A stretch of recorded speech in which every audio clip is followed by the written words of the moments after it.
Dog Eat Dog. Although the McDonald's brothers were a big success in San Bernardino, if it weren't for a salesman named Ray Kroc, the rest of the world might never have learned of them or their hamburgers.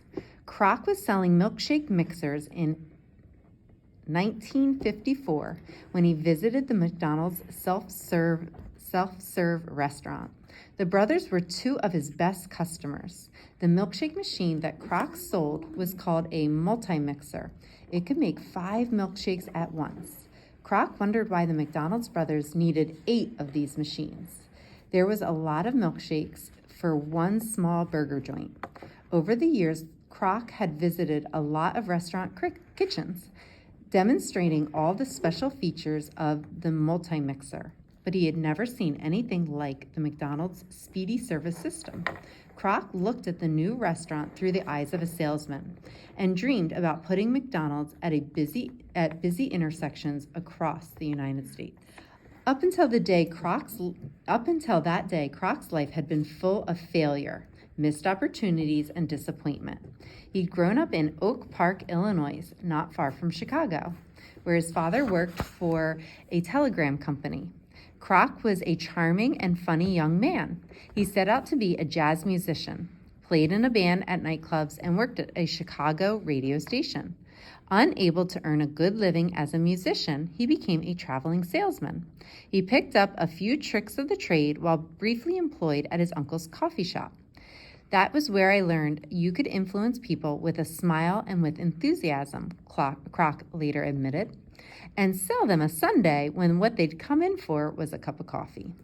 For years, Kroc struggled to find products that would earn him a fortune. At various times, he sold coffee beans, sheet music, paper cups, Florida real estate, powdered instant drinks called Multipenny, a Shake-a-Plenty, a gadget that could dispense whipped cream or shaving cream, and square ice cream scoops. The main problem with the square scoops of ice cream, he discovered, was that they slid off the plate when you tried to eat them. Despite one setback after another, Kroc kept at it, always convinced that success was waiting just around the corner. If you believe in it, and you believe in it hard, he later said, it's impossible to fail. I don't care what it is, you can get it. After meeting with the McDonald's brothers, Kroc was eager to go into business with them and spread their speedy service system nationwide. Richard and Mac, remember they're the McDonald's brothers, were less ambitious. They were already earning more than $100,000 a year from their restaurant, a huge amount in those days. So that was like, a lot of money. Nevertheless, Kroc convinced the brothers to let him open new McDonald's restaurants. Richard and Mac could stay at home while Kroc traveled around the country, making them even richer. A contract was signed and the 3 men became business partners. After gaining the right to use the McDonald's name and the speedy service system, Kroc faced a big problem. He didn't have money to open new restaurants across the United States, and banks wouldn't lend money to the high school dropouts and dreamers like him who were trying to create fast food businesses. The banks thought it was too risky, so Kroc used a new type of franchising deal to get the money. Under one of these deals, a local businessman would build a new McDonald's restaurant with his own money, and Kroc would tell him exactly how to run it. The profits from the restaurant would be shared. Franchising arrangements had been around for decades, but Kroc came up with one that proved extremely successful. Franchising became central to the growth not only of McDonald's, but the entire fast food business. It allowed companies to open many restaurants without spending much money and gave local businessmen a chance to make a lot of money without having to figure out how to run a restaurant. The key to a successful franchise can be described in a single word: sameness. Ray Kroc insisted that everything be the same at every one of the new McDonald's restaurants. The signs had to be the same, the buildings had to be the same, the menus had to be the same, and most importantly, the food had to taste exactly the same. If the fries were lousy at one McDonald's, Kroc worried that it would hurt business at every McDonald's.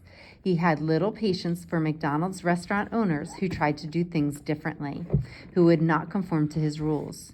We have found out that we cannot trust some people who are nonconformists, Kroc once said. We will make conformists out of them in a hurry.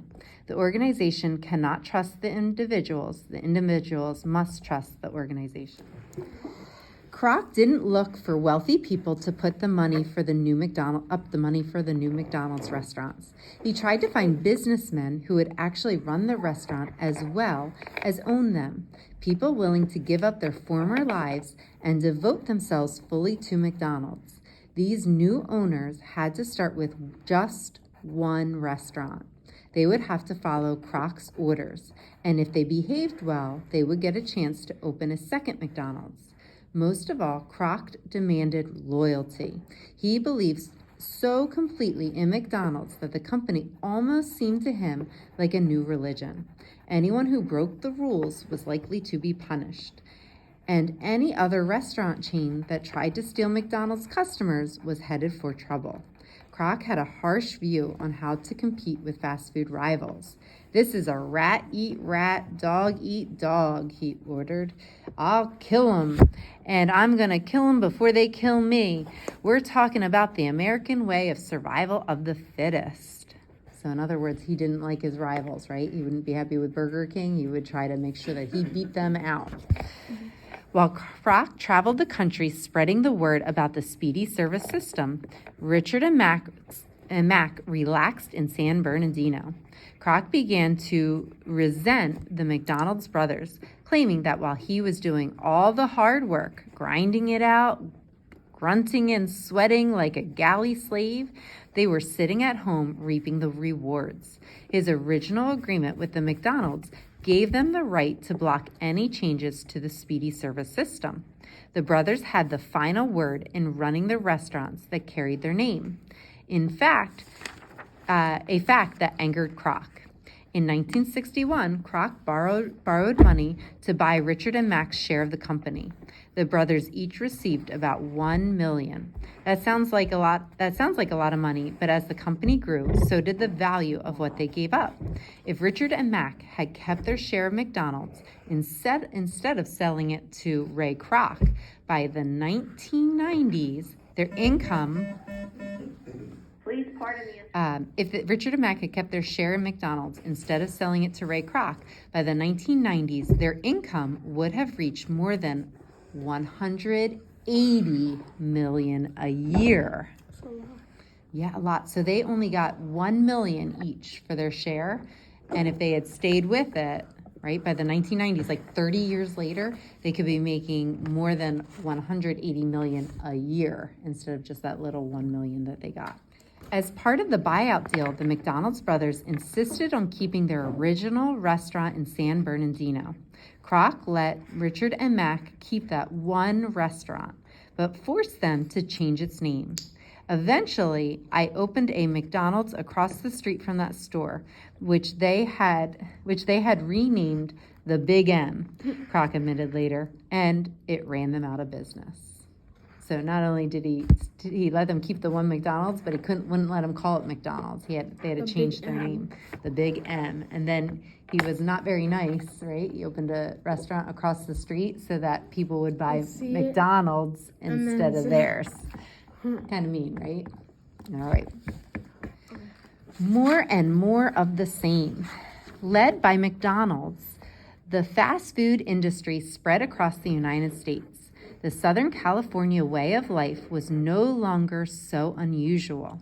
The federal government was building the interstate highway system, encouraging people to travel by automobile.